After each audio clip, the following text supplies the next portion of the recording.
Hello and welcome. My name is Nikki and today we're doing another portrait. This is another black and white and it's a really great reference image. I really loved it as usual.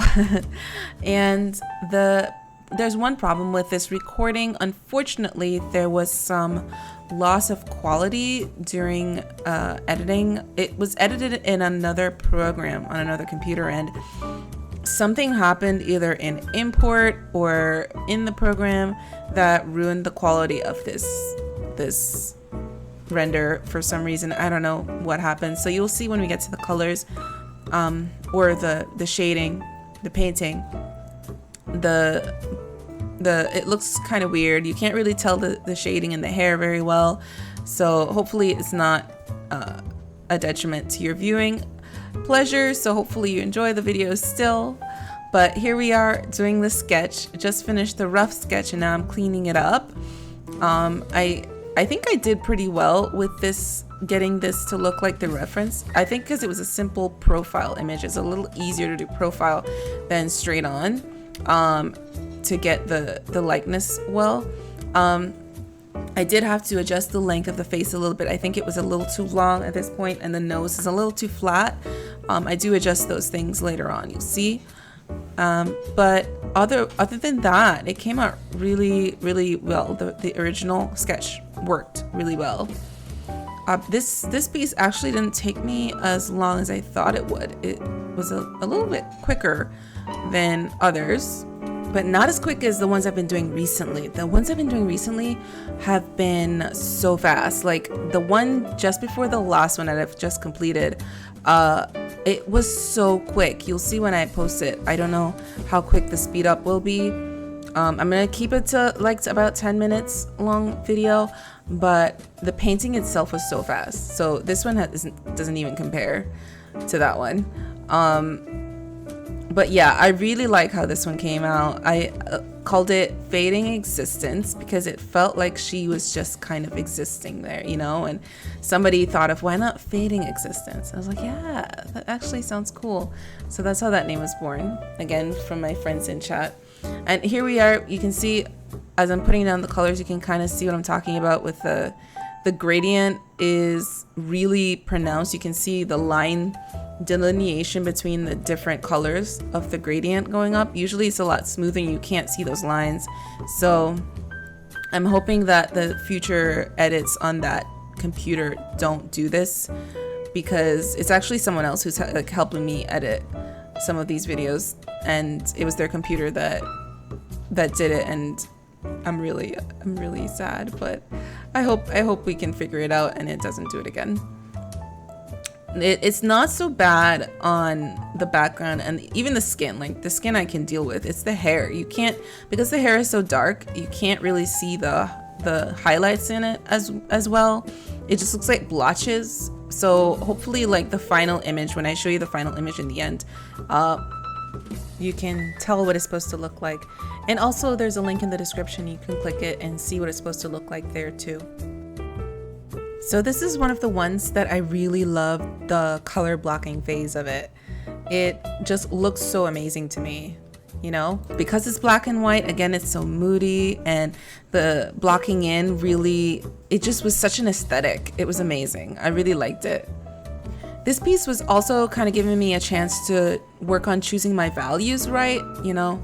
I feel like I never go as dark as I should in the starting phase, the starting stages.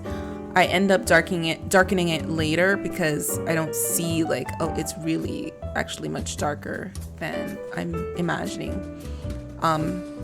So like some of the shadows under the chin, and I think maybe even the color of the hair could have been darker. I don't think I changed it though. I think I work with what I started with.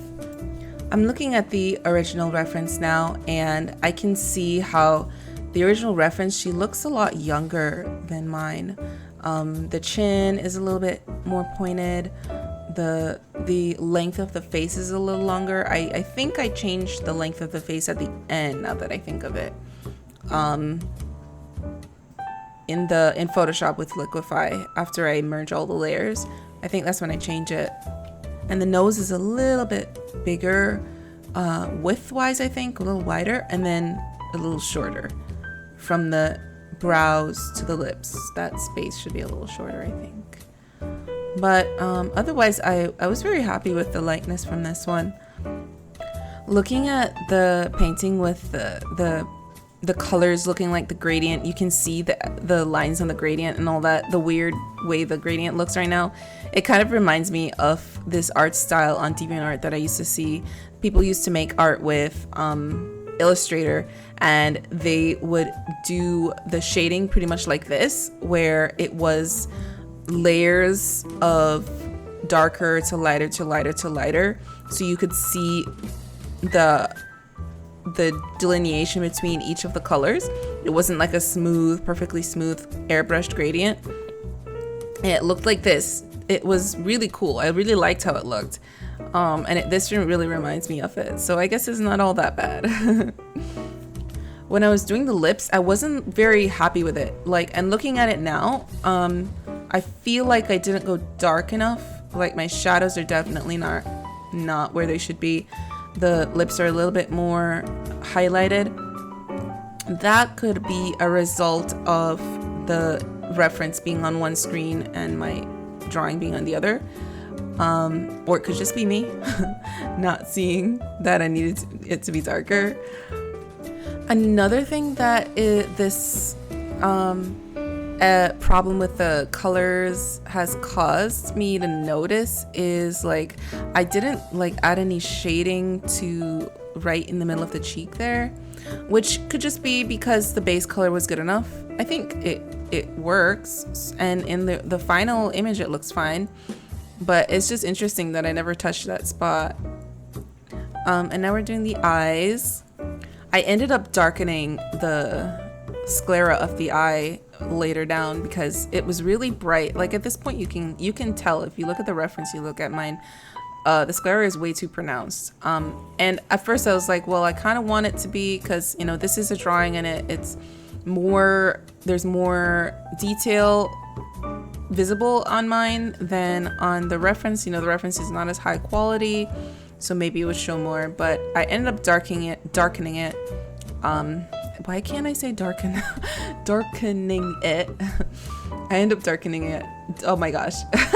I end up darkening it a little later. I don't remember when, maybe it was near the end of the process after I was looking at it. And then here are the eyebrows. The eyebrows tend to give me trouble for some reason. I still haven't figured them out.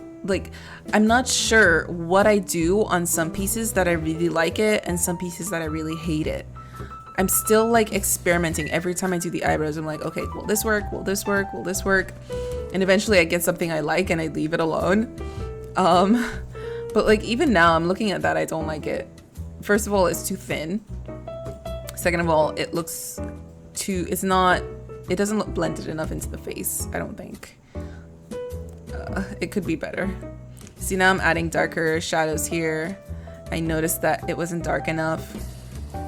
I really like the shading of the neck. It came out really nice. The lights and darks really worked there.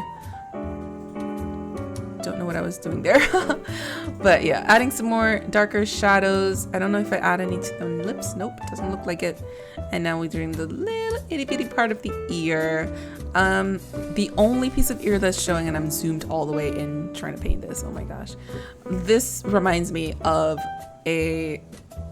there's this video I watched where they were talking about art tips, things that beginners do that you shouldn't do. And one of the things that stood out to me was the rule of thumb is to never zoom in more than 100%. And it makes sense, because if you zoom in more than 100%, you're going to be painting details that no one will ever see. In fact, nobody is going to be looking at your image at 100% most of the time. Most of the time, they're going to be seeing it from the distance of maybe 25%, maybe 50%. So they're not going to be seeing those little details that you put in. Granted, adding details when you're close up does make a difference sometimes when you're zoomed out, but there is a threshold where it's no longer important to zoom that much in.